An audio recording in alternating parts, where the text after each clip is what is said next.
Bimbela me ha facilitado, como una palabra que también le gusta mucho a él, el que pueda presentar yo al siguiente ponente, porque ahí lo veis ya.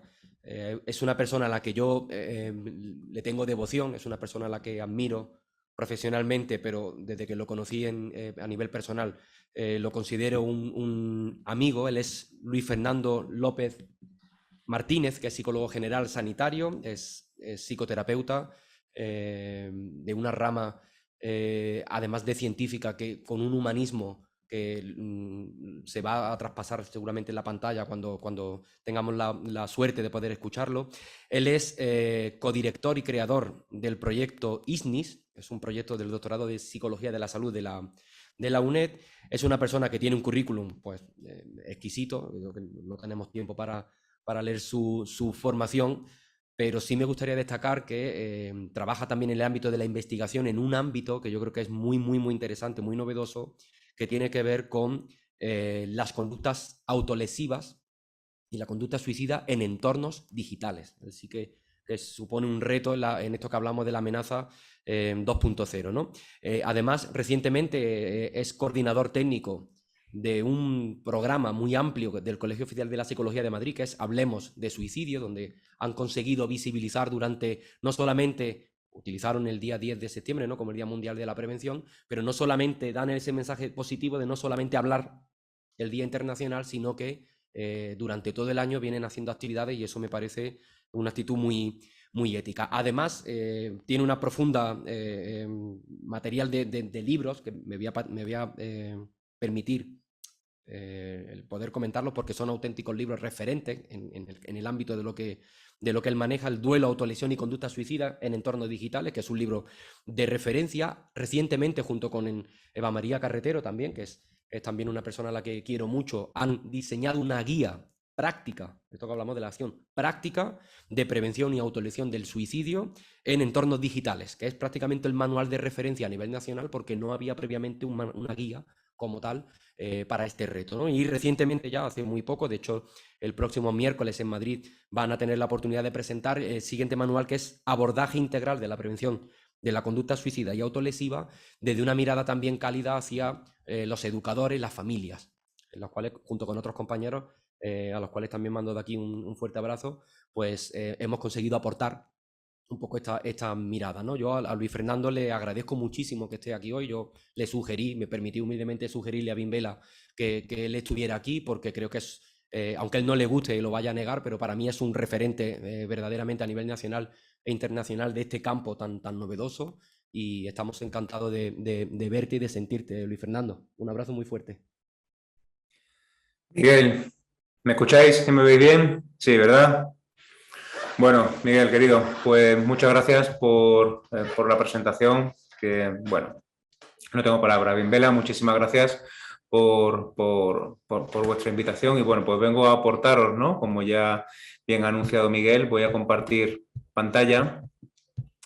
Voy a aportaros pues una visión complementaria, que creo que ya Joaquín ha aportado una visión bastante completa, bastante extensa, ¿no?, de lo que es la autolesión, y además con el criterio y la evidencia científica, ¿no?, y empírica contrastada, por otra parte, de su dilatada experiencia. Y, bueno, pues vamos a aportar, ¿no?, una mirada quizás, ¿no?, de diferentes aspectos, de diferentes espacios que, como bien ha dicho mi querido Miguel Guerrero, ¿no?, pues es importante de poder abordar con una mirada cálida, sensible, con una mirada sobre todo enfocada, ¿no?, al aspecto tecnológico que circunscribe la vida de nuestras pequeñas y de nuestros pequeños, ¿no?, de cómo ven y cómo entienden el mundo a través de una mirada 2.0, a través de una mirada digital.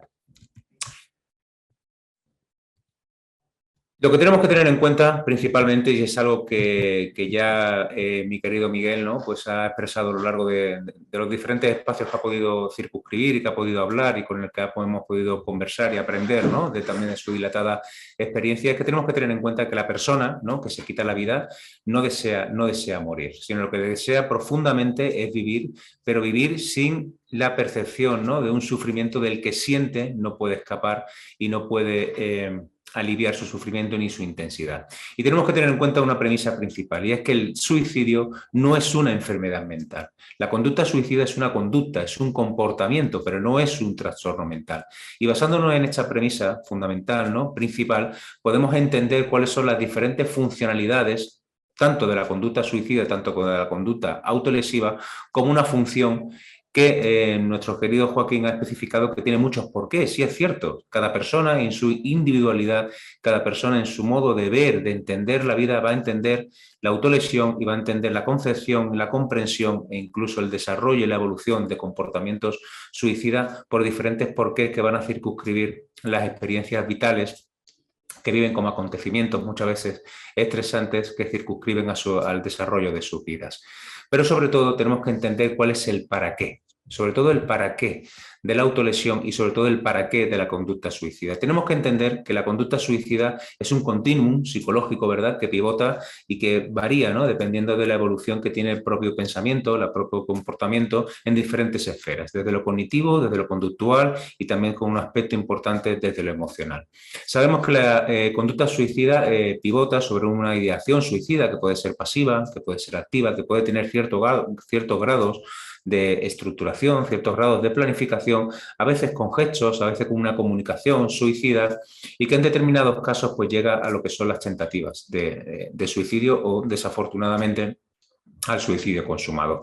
Pero la conducta suicida presenta unas características que la difieren de lo que es la autolesión sin intencionalidad suicida, ¿no?, como bien ha especificado Joaquín, o con la autolesión con intencionalidad suicida. Y tenemos que tener en cuenta y debemos de diferenciar bien cuáles son las diferencias principales que circunscriben a algunos tipos de comportamiento, porque el poder determinar de una forma preliminar, con un abordaje, con una mirada, con una atención temprana, ¿no?, la identificación de las diferentes variables que median en problemas y en conductas tan complejas como son los comportamientos autodestructivos, de un modo muy especial la conducta suicida y la conducta autolesiva, nos permite identificar cuál es el objetivo principal, ¿no?, de cada conducta. Evidentemente, la conducta y el comportamiento suicida tiene una funcionalidad concreta, ¿no?, un objetivo principal, que es la intención, ¿no?, de quitarse la vida de un modo autoinfligido. Sin embargo, la autolesión, cuando se presenta sobre todo a edades tempranas, con una población infanto-juvenil, con diferentes niveles de maduración, con diferentes espacios y etapas, ¿no?, donde la persona se va desarrollando, donde va adquiriendo la conciencia y la comprensión del término de muerte, que como bien sabéis se circula, pivota alrededor, ¿no?, empieza a formarse de una forma completa a partir de los 8, los 9, los 10 años de edad. Tenemos que tener en cuenta que la autolesión presenta diferentes funcionalidades, ¿no?, y los diferentes correlatos conductuales que podemos observar en consulta, que podemos observar a través de su discurso, pues son tan diversos como los que podemos encontrar, ¿no?, desde las quemaduras, desde las mordeduras, aunque aquí había que especificar, ¿no?, cuáles son este tipo de mordeduras, desde arrancarse las costras, como ha especificado Joaquín, el cutting, el hecho de cortarse, incluso ingerir objetos, arrancarse el pelo, que sería muy diferente de la tricotilomanía, el autogolpeo, muy prevalente, sobre todo en población masculina, el escoriarse la piel hasta sangrar, posiblemente aparejado a posibles problemas de ansiedad, muy circunscritos también a la baja tolerancia que tienen a la frustración, sobre todo en entornos académicos o con un excesivo, ¿no?, perfeccionismo académico, o incluso con prácticas tan habituales como es la introducción de objetos subdérmicos que aprenden a través de modelos imitativos, que aprenden a través de las redes sociales y a través de Internet. Tenemos que tener en cuenta que la alta tasa, ¿no?, de muertes por suicidio datadas, ¿no?, desde el año 2020, pues ha ido creciendo, ¿no?, a lo largo de estos años, desde que tenemos datos, ¿no?, a través del Instituto Nacional de Estadística, pero tenemos la triste cifra, ¿no?, de que en 2020, que son los últimos datos, ¿no?, de los que disponemos, recientemente ya estamos analizando, ¿no?, los datos que disponemos del 2021, 14 jóvenes menores de 15 años, es decir, 7 niñas y 7 niños menores de 15 años, murieron por suicidio. Y los métodos utilizados pues fueron, ¿no?, los más utilizados fueron el ahorcamiento, la estrangulación, la sofocación o la precipitación desde lugares de altura. Igualmente tenemos que tener en cuenta que estas conductas, las conductas autodestructivas, pues evidentemente han de el efecto, ¿no? El impacto que ha tenido la pandemia, la COVID-19, ¿no? En el sentir, en la emocionalidad, ¿no? En los diferentes trastornos, alteraciones conductuales que hemos venido observando desde la consulta, que hemos venido observando también por las conversaciones, por los diferentes espacios educativos a los que hemos podido tener acceso, pues han tenido un impacto. No sabemos si bien ha tenido una influencia, lo que sí es cierto, ¿no? Porque influencia e impacto a veces se utilizan de una forma similar, pero evidentemente el espacio, ¿no? social, la experimentación de lo que observamos, ¿no? de impacto e influencia difiere mucho. Sabemos que ha tenido un impacto. La COVID-19 ha tenido un fuerte impacto, sobre todo en la población infanto-juvenil. Tanto es así que en este espacio que circunscribimos, del que estamos hablando, pues ha tenido, sobre todo en las conductas autodestructivas, ha presentado de ser precisamente, ¿no? las ideas de suicidio, la ideación suicida, de ser una ideación de las que menos experimentaba y con menor frecuencia presentaban en la población de entre 15 y 19 años en esta franja etaria, a ser el grupo de jóvenes que más las ha experimentado y que con mayor frecuencia se presentaban en el año 2021. Y fijaos estos datos, ¿no? que nos aporta el informe anual de la Fundación ANAR en el año 2021, que nos ha ido expresando un poco, ¿no? cuál ha sido la evolución de las situaciones de ideación suicida, de los intentos de suicidio y de las autolesiones en un estudio, ¿no? longitudinal de las consultas que se han ido recibiendo por los diferentes espacios y atenciones, ¿no? psicoterapéuticas y sanitarias y clínicas desde el año 2009 hasta el año 2021. Es de entender que como las consultas por conductas suicidas, las ideaciones y o intentos de suicidio se han multiplicado aproximadamente por un 18,8%. Es decir, desde 2009 hasta 2021 hemos tenido una tasa de crecimiento de un 1.779,5% en lo que son las consultas por conducta suicida. ¿Esto qué significa? ¿Es igual una ideación suicida que un intento de suicidio? Evidentemente no, ¿no? Y lo que no podemos es generar, ¿no? Precisamente es el alarmismo, generar ruido, ¿no? Al poder especificar estadísticas como de este tipo. Quizás echarían falta, ¿no? ¿Cuáles serían el tipo de ideación, ¿no? por el que se ha tenido que ser atendido? Como bien sabemos, no es igual una ideación de tipo pasiva de suicidio que una ideación de tipo activa y mucho menos una tentativa, ¿no? de suicidio. Por eso, a simple vista, ¿no? estas tasas de crecimiento, estas consultas que se han multiplicado, necesitaríamos el poder desmenuzar, el poder ver, ¿no? cuáles son exactamente los correlatos, ¿no? cuáles son exactamente las conductas que han tenido que ser atendidas y cuál es el grado, ¿no? en el cual han tenido que ser evaluadas y se han tenido que realizar, en caso oportuno, diferentes intervenciones de tipo sanitario o de tipo clínico.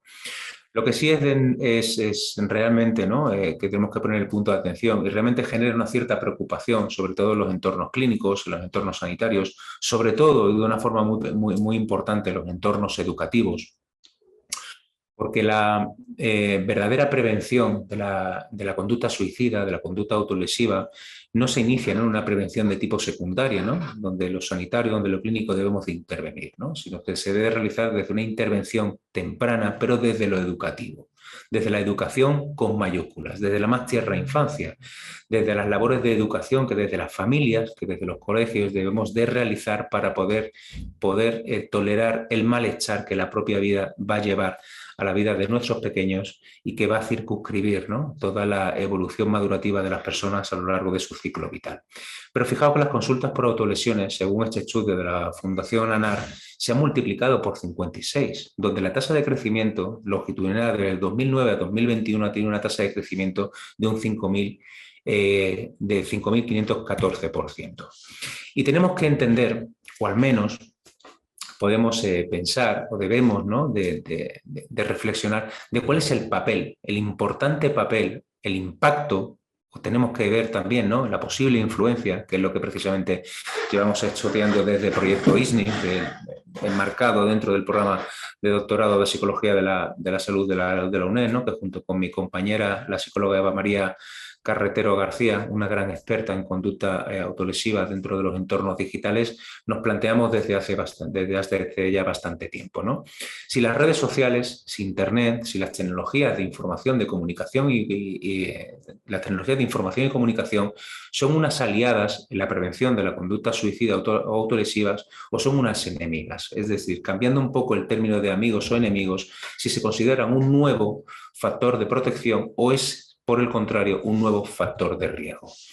Y tenemos que tener en cuenta que dentro de los factores de riesgo que circunscriben a las conductas autolesivas, como variables, ¿no? Como variables sociodemográficas, como variables contextuales, no es el espacio, ¿no? El que debemos de atender en este foro, en el que amablemente tanto Bimbela como la Escuela Andaluza de Salud Pública y Miguel me han aportado para poder, me han invitado para poder aportar nuestra experiencia en el ámbito de la investigación y la práctica empírica del acompañamiento a personas, ¿no? Que circunscriben sus experiencias a través de la autolesión o a través de la ideación suicida. Tenemos que entender que quizás Internet, ¿no?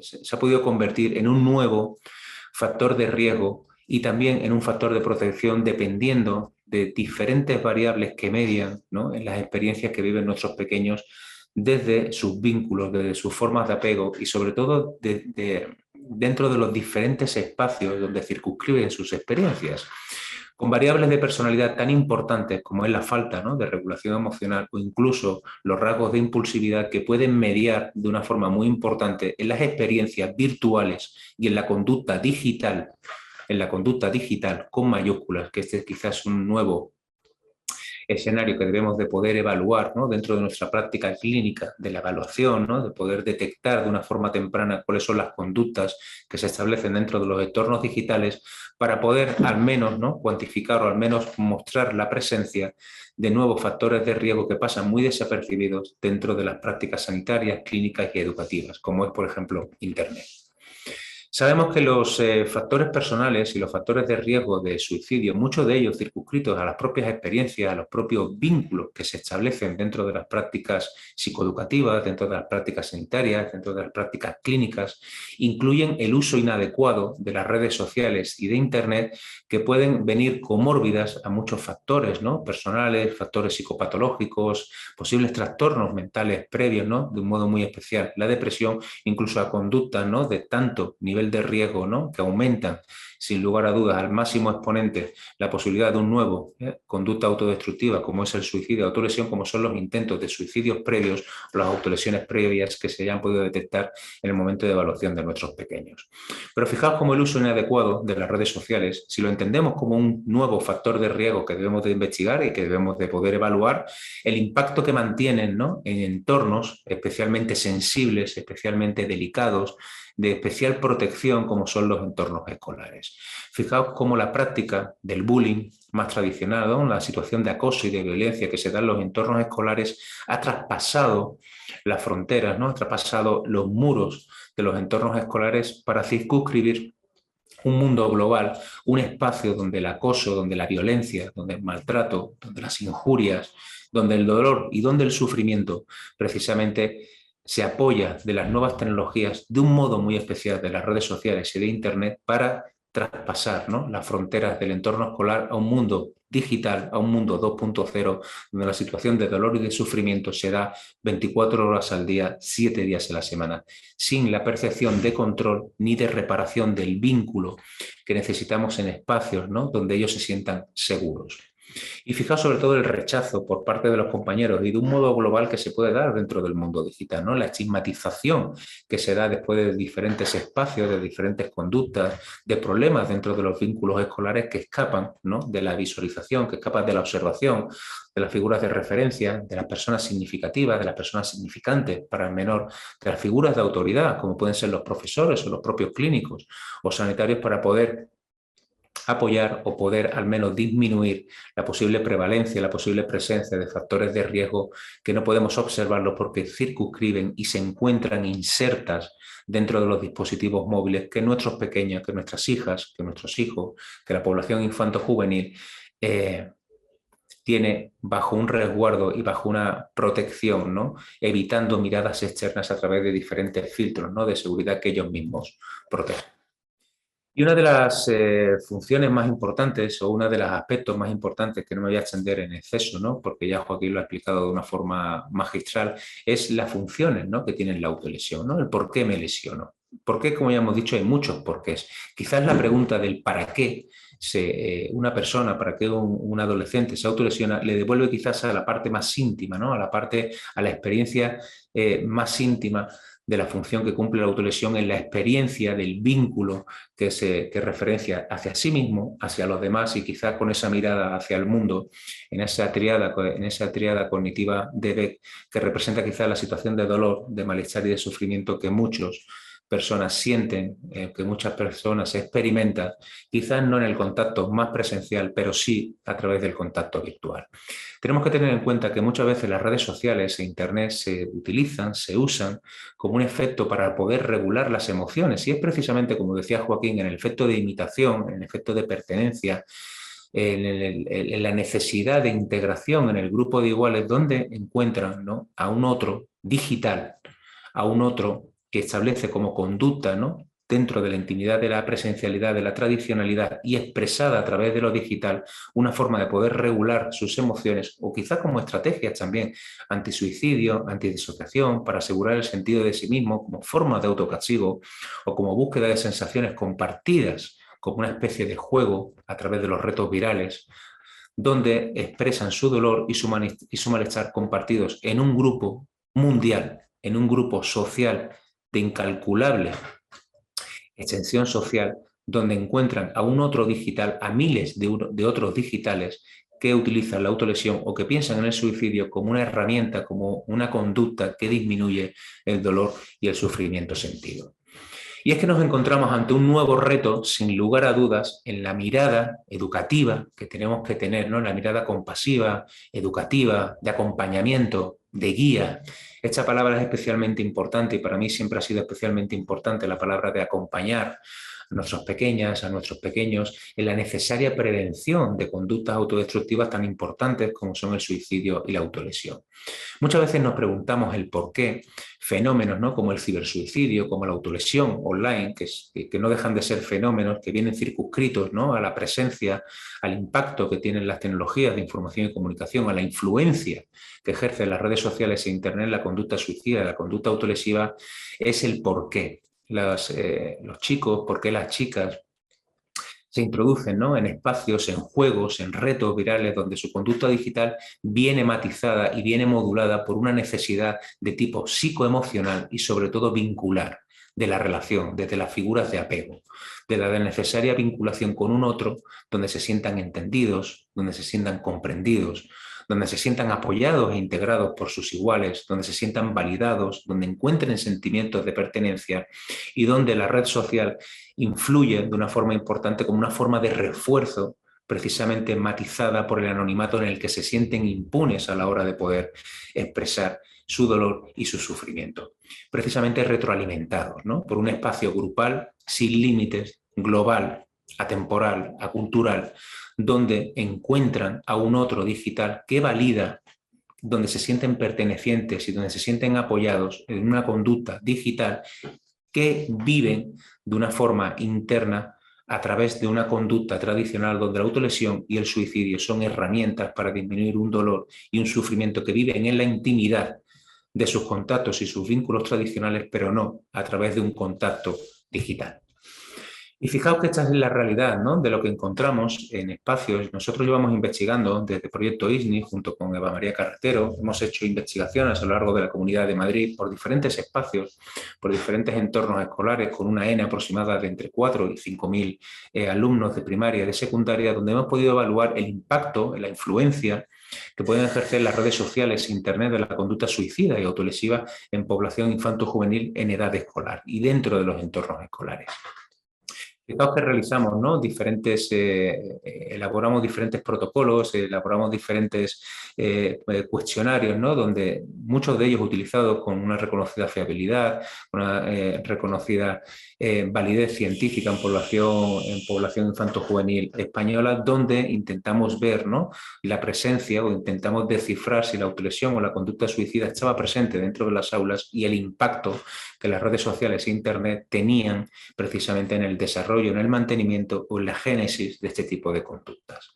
Fijaos que estos son los resultados, ¿no?, que obtuvimos, que van a ser publicados van a ser publicados dentro de poco espacio de tiempo, ¿no?, en revistas de impacto, donde hemos querido mostrar una muestra representativa de un aula con una N de 302 alumnos, de una línea de una de un espacio escolar con una N de 302 alumnos sin características relevantes, ¿no? Era un entorno escolar medio sin ninguna característica sociodemográfica de interés relevante para la investigación. Para que podáis observar, ¿no?, cuáles son las formas, ¿no?, de la autolesión de estos 302 alumnos que encontramos en esta clase, ¿no?, donde la autolesión evidentemente pues estaba muy presente, ¿no? 54 chicas, 54 chicos, ¿no?, porque hay una diferenciación de género que precisamente también correlaciona con toda la literatura científica presente al respecto. Empleaban el cutting, es decir, los cortes, como una herramienta muchas veces de regulación emocional. Utilizaban el golpeo, arrancarse el pelo, las quemaduras, introducir objetos subdérmicos, frotarse la piel, el rascado de la piel y hurgarse zonas del cuerpo hasta sangrarse. Y quizás si en la literatura, ¿no?, nos ha mostrado que la presencia de la autolesión está y es prevalente en la población infanto-juvenil por diferentes causas, por diferentes motivos, queríamos saber cuál era el impacto, la influencia que tenían las redes sociales, Internet, al menos en el conocimiento que estas personas tenían, ¿no?, o mantenían dentro de las conductas digitales con sus otros, ¿no?, usuarios dentro de la red. Y fijaos que el 48% de los alumnos ya conocía a alguien que había compartido alguna imagen, que había tenido algún pensamiento, alguna intención de tipo autolesiva en Internet. El 30% de esta N, de 302 alumnos, de esta línea, ¿no?, escolar, habían hablado con la persona a través de redes sociales, a través de Internet para buscar ayuda. Un 4,3% habían informado a algún profesor o a otro adulto sobre las características no autolesivas que presentaban este otro, ¿no?, este compañero, este usuario digital. Un 1,3% habían informado a alguna asociación o servicio de ayuda dentro de la propia red social. El 1% había denunciado la publicación a la red social correspondiente. Solamente el 1%. Y prácticamente el 10% no había hecho absolutamente nada al respecto dentro de la red social. Y quizás una de las partes que más nos resultaron no impactantes, nos impactó en los resultados cuando analizamos todos los datos que obtuvimos. Es un estudio amplio, es un estudio complejo, ¿no? Es un estudio que tiene muchas líneas, ¿no?, de observación, de tratamiento de los datos por diferentes líneas de investigación que hemos mantenido. Era la presencia, ¿no?, de la ideación de tipo suicida dentro de las aulas. E igualmente quisimos, ¿no?, mostrar una diferenciación por cuestión de género porque nos pareció especialmente importante. Pero quizás lo que realmente más nos preocupó, ¿no?, fue que encontramos dentro de este aula, ¿no?, 23 chicas, 23 chicos, ¿no?, que habían tenido ya tentativas de suicidio. Y nos pareció igualmente relevante mostrar, ¿no?, a aquellas personas, a aquellos alumnos, a aquellas alumnas que no habían querido mostrar, no habían querido contestar a la pregunta sobre la conducta suicida. Y nos resultó interesante poder mostrarlo porque después de contestar, ¿no?, una chica o un chico, ¿no?, de población en edad escolar, de entre los 12 y los 17 años de edad, habían respondido a cuestionarios de preguntas, de más de 400 preguntas, y precisamente la pregunta de que no deseaban contestar sobre la ideación del tipo suicida, no habían querido contestar ese tipo de preguntas, posiblemente por las fabulaciones infanto-juveniles sobre las consecuencias que podría tener, ¿no?, el poder contestar a ese tipo de preguntas. Pero la respuesta nos pareció lo suficientemente importante para poder añadirlas en este estudio. Y fijaos que el uso de las nuevas tecnologías en relación a la autolesión por sexo pues nos muestran, ¿no?, cómo el 64% de las personas que se habían lesionado habían buscado ayuda por Internet para, al presentar o al sentir o al experimentar sentimientos de ansiedad, de tristeza, de desesperación, de desconexión, de dolor, de sufrimiento ante las experiencias que vivían, no únicamente en los entornos escolares, también en sus vínculos familiares y dentro de los entornos sociales. El 15% de las personas que se habían lesionado ya habían buscado algún tipo de ayuda por Internet y que los jóvenes también buscaban ayuda principalmente de amigos, ¿no?, o de desconocidos a través de la red social. Fijaos, ¿no?, el importante papel modulador, ¿no?, como factor de protección que las redes sociales e Internet están llamadas a actuar, están llamadas, ¿no?, a intervenir dentro de la necesaria prevención primaria, ¿no?, educativa que tiene dentro de la prevención de conductas autodestructivas y autolesivas. Porque es que el 58% de las personas que ya habían visto imágenes o habían leído cuestiones relacionadas con la autolesión o el suicidio en medios audiovisuales se habían autolesionado y que el 85% de los jóvenes que se habían lesionado ya habían visto algún tipo de contenido relacionado con la autolesión o con el suicidio previamente en Internet.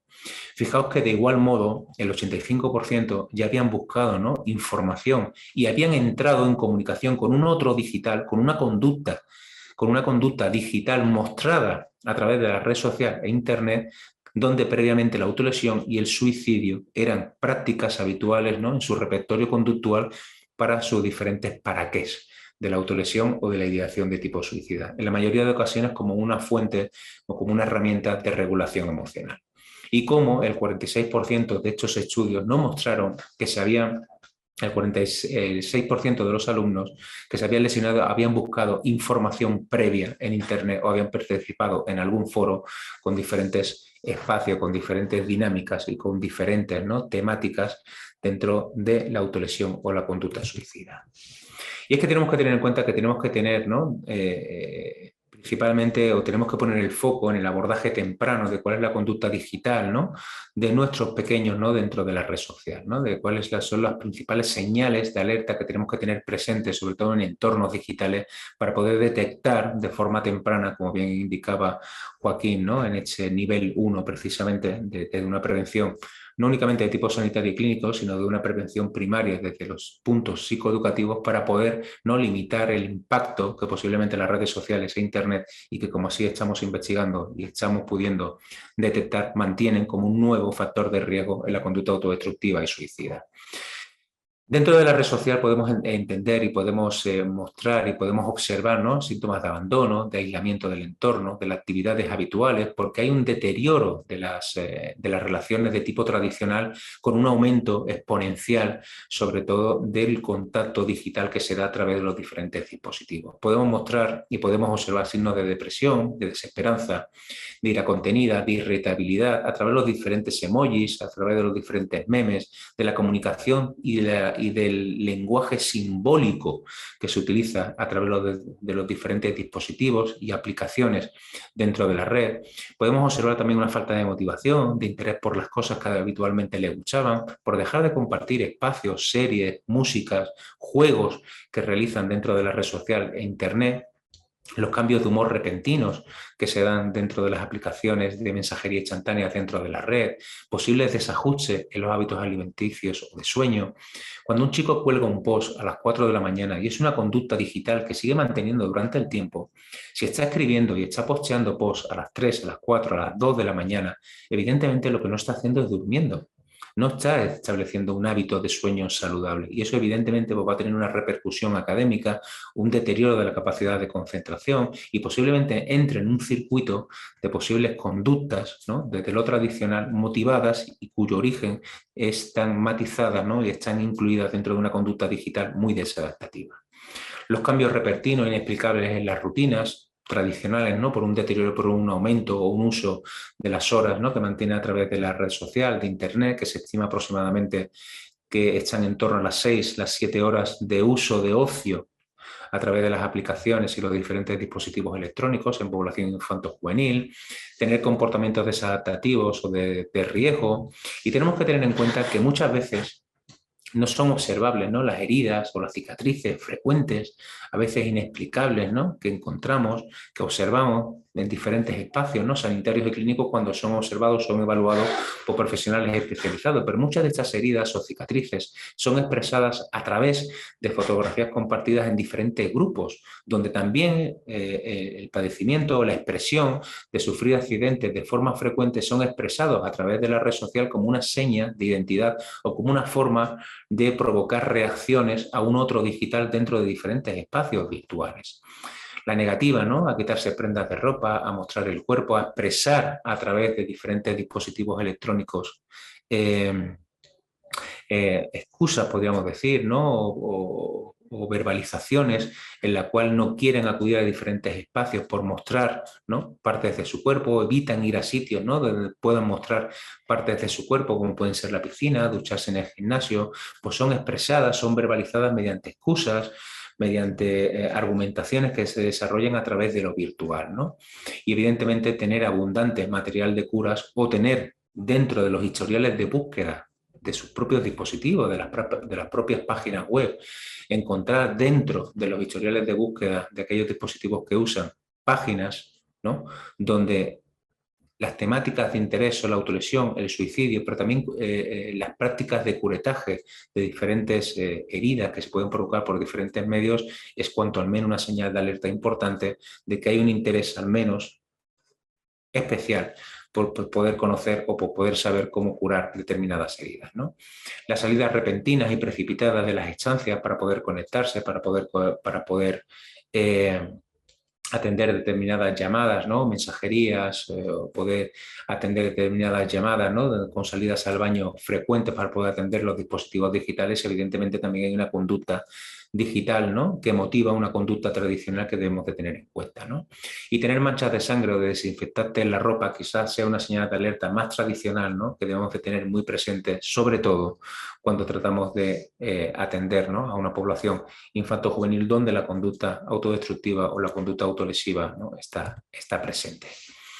Y fijaos que como pautas generales, ¿no? De intervención a través de los medios TIC tenemos que tener muy, muy presente que tenemos que, el objetivo principal que tenemos que tener de relieve, que tenemos que tener siempre presentes, es ofrecer un apoyo emocional, el poder entender, ¿no? Cuál es el lenguaje simbólico que ellos utilizan a través de la red social, para poder entender cuál es el para qué se comunican a través de lo digital, para poder expresar un dolor y un sufrimiento que quizás no son capaces de poder depositar dentro de los vínculos más tradicionales entendidos, ¿no? Como las relaciones que hasta ahora han sido válidas fuera de las redes sociales, ¿no? Tenemos que validar incondicionalmente su necesidad de poder expresar, de poder volcar su sufrimiento y su dolor a través de la red social y escuchar en una clave de lenguaje digital para poder entender qué necesitan expresar a través de las nuevas tecnologías de información y comunicación, con un objetivo principal. Primero, poder determinar si la conducta autodestructiva, si la autolesión mantiene o no una intencionalidad de tipo suicida, porque eso va a determinar diferentes líneas estratégicas de cómo debemos de intervenir para poder trabajar paralelamente y usando, por supuesto, las nuevas tecnologías de información y comunicación, las redes sociales e Internet como canal de comunicación y como conductor vehicular de un lenguaje en el que ellos se sienten especialmente cómodos para expresar lo que sienten, para poder aplazar la decisión de hacerse daño o de querer morir, ¿no? Introduciendo a través de lo digital la necesaria ambivalencia entre la vida y la muerte, usando quizás ese lenguaje simbólico a través de los emojis, de los memes, para introducir preguntas, para introducir un debate crítico, un debate constructivo, donde podamos desde lo emocional y el lenguaje simbólico que utilizan a través de la red social, poder llegar, ¿no? A una parte de un discurso y una estrategia racional donde podamos introducir la ambivalencia. Y con ello poder aplazar, ¿no? La decisión, no de quitar las ideas de autolesión o de suicidio, sino de aplazar la decisión de autolesionarse, ¿no? O de quitarse la vida, usando precisamente las redes sociales e Internet como un canal de ayuda indispensable, esencial, y en el que ellos se sienten particularmente cómodos, a salvo, con un espacio conocido, con un componente de control que ellos especialmente necesitan para poder buscar la ayuda de profesionales, de compañeros y poder conseguir el apoyo social sentido y percibido que quizás no encuentran en lo tradicional y que podamos devolverlo a través de un espacio digital para reconstruir, para poder dotar de un sentido significativo de nuevo a la vida de nuestros pequeños. Evidentemente tenemos, ¿no? Que mantener unos buenos límites de la confidencialidad de las cuestiones, ¿no? Que ocurren dentro de los espacios virtuales, precisamente para poder dotar de estrategias legislativas, de estrategias sanitarias, de estrategias clínicas, donde el espacio, la libertad de expresión y los derechos del ciberespacio pues estén evidentemente protegidos, sobre todo en los aspectos tan importantes como son mantener, ¿no? la seguridad y la integridad física, sobre todo de una población, de una ciudadanía especialmente sensible como es la población adolescente. Y sobre todo debemos de proteger, acompañar y ayudar a nuestros pequeños en la forma de afrontar las dificultades de la vida, ¿no? Sostener los vaivenes que la vida le va a dar no únicamente en lo tradicional. La cuestión no es si a nuestros pequeños la vida les va a golpear. La cuestión es cuándo lo va a hacer. Y muchos de los acontecimientos vitales estresantes que ocurren en la vida de nuestros pequeños, donde recurren a la autolesión y donde se inician ideaciones suicidas por el dolor y sufrimiento que sienten y que perciben de sus experiencias, ocurren a través de la red social, ocurren a través de Internet. Por eso debemos de entender qué ha ocurrido dentro de la red social para poder ayudarles en el mismo canal de comunicación donde ese acontecimiento vital estresante se ha dado, con un fin psicoeducativo muy importante, desde una prevención, desde la educación con mayúscula, que es fortalecer precisamente la autoestima, enriquecer el contacto más interpersonal, la vinculación, las fuentes de apego, las redes de apoyo también, pero a través de la red social. Educar, sobre todo con mayúsculas, a afrontar y sostener los vaivenes de la vida, limitando el tan temido efecto copia, el tan temido efecto contagio, el tan temido efecto copycat, el tan temido efecto Werther, que se da también en la red social. Y como ya he especificado, pues mi querido Miguel, pues hemos tenido la suerte, yo he tenido la suerte especialmente de poder aprender, de poder acompañarme, de poder acompañar, de poder acompañarnos, ¿no? En plural, juntos, ¿no? A poder, a través de la experiencia, a través de la evidencia, ¿no? Científica que debe rodear siempre nuestra práctica profesional y sobre todo a través de la evidencia empírica que observamos en consulta con el acompañamiento a nuestros pequeños, el poder dotar, ¿no? De palabra, de significado, ¿no? Y el poder compartir con las compañeras, con los compañeros, con las familias, con los diferentes profesionales multidisciplinares que tenemos que atender el necesario papel preventivo que la conducta suicida autolesiva requiere, no únicamente sanitaria y clínica, sino también social y también comunitaria y, por supuesto, educativa. Y han sido volcados, ¿no? A través de diferentes obras en las que he tenido la suerte a veces de coordinar, he tenido la oportunidad a veces, ¿no? De poder compartir espacios únicos y a veces compartidos para poder expresar precisamente pues todas las cuestiones que aquí hemos intentado de forma sumaria, ¿verdad? Pues poder compartir con todos vosotros. Así que José Luis, Bienvela, Miguel Ángel, Escuela Andaluza de Salud Pública, muchísimas gracias por vuestra invitación. Para mí ha sido un honor y un privilegio poder estar con todas vosotras, con todos vosotros, compartiendo espacios donde acompañarnos a poder detectar y a poder mirar y a ampliar nuestra fuente de información, nuestra fuente, ¿no? De poder observar y educar nuestra mirada a través también de la conducta digital que debemos y que tenemos de una forma esencial e importante que atender para poder llegar a la comprensión o a cómo afrontan nuestros pequeños sus modos de entender la vida a través de lo digital.